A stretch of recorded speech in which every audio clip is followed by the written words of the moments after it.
hali ya uchumi kwa wananchi wa Ifumbo wanategemea mto Zira.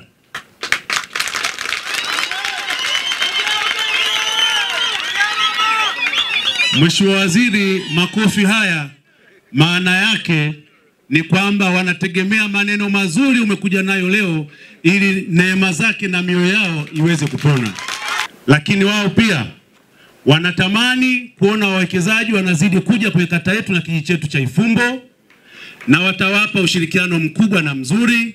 Lakini na wao pia wanaomba na wao waweze kupata shughuli za kuingizia kipato kwenye maeneo haya ambapo mto huu Mwenyezi Mungu aliweza kuwapatia.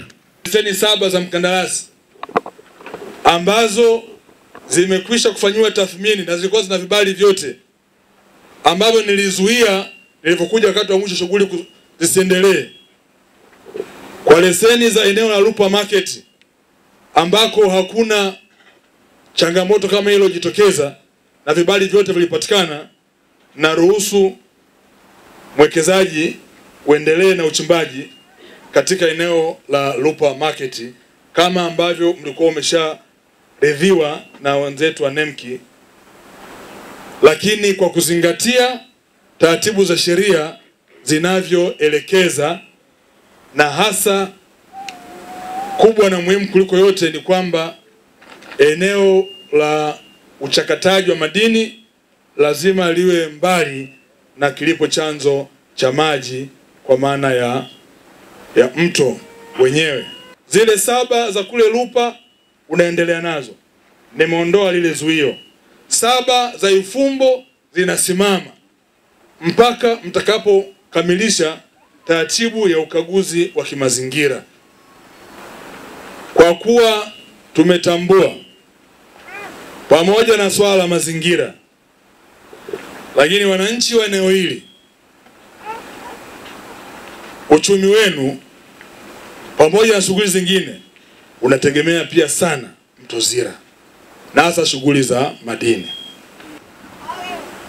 Meshampa maelekezo mwekezaji, naomba uje mbele. Meshampa maelekezo mwekezaji katika namna ya kudumisha ujirani mwema na kuishi pamoja na jamii husika. Tumekubaliana na mwekezaji ameshapewa maelekezo, tumezungumza kwa pamoja, tumekubaliana katika leseni 14 za mwekezaji alizonazo hapa GNI, tumekubaliana zinatoka leseni 2 kwa ajili ya wananchi wa kata yetu ya Ifumbo.